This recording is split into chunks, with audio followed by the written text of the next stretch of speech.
ঈদের টানা ছুটিতে যান্ত্রিক শহরের ক্লান্তি কাটাতে অনেকেই ছুটে যান হ্রদ ঘেরা পাহাড়ে।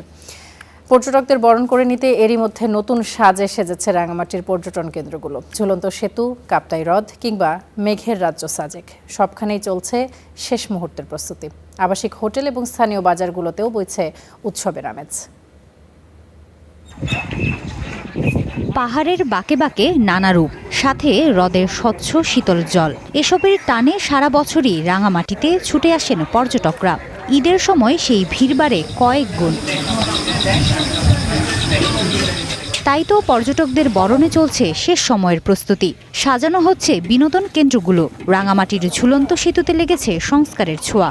ব্রিজে ঈদের উপলক্ষে সৌন্দর্য লাই রং করতেছি, পরিষ্কার পরিচ্ছন্ন করছে। এখন আমরা ওই জায়গাগুলো রং করতেছি যেন পর্যটকরা সৌন্দর্য উপভোগ করতে পারে। প্রস্তুতি নিচ্ছেন হোটেল মোটেল মালিকরাও। শুরু হয়ে গেছে বুকিং, আশা ঘুরে দাঁড়ানোর।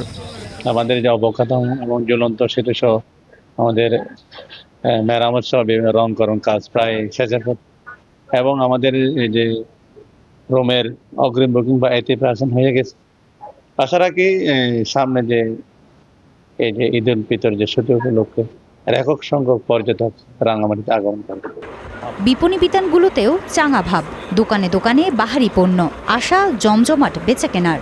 কিছু নতুন নতুন কালেকশন আসছে, আশা করি ভালো সেল হবে। মেয়েদের ওড়না, পিনন, খাদি যেগুলো রাঙামাটির ঐতিহ্য বহন করে, ওরকম কাপড়গুলো আমরা ইতিমধ্যে তুলেছি। আশা তো করতেছি প্রতি বছরের মতোই এবারও যেন ভালো বিক্রি হয়, আর আমাদের ভালো ভালো কালেকশন আছে। পর্যটকদের নিরাপত্তায় সব ধরনের প্রস্তুতি নিয়েছে স্থানীয় প্রশাসন। আসন্ন ঈদ উল ফিতরের দীর্ঘ ছুটিতে আমরা পার্বত্য রাঙ্গামাটি জেলাতে টুরিস্টদের জন্য বিভিন্ন স্পট সমূহে নিয়মিত টহল বৃদ্ধি সহ যাবতীয় নিরাপত্তা নিশ্চিতের ব্যবস্থা করা হয়েছে। আশা রাখছি পর্যটকেরা নির্বিঘ্নে নিরাপদে এখানে ঘুরে ফিরে আবার ফিরে যেতে পারবে।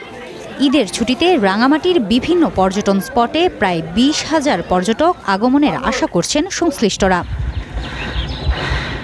Desk report, star news.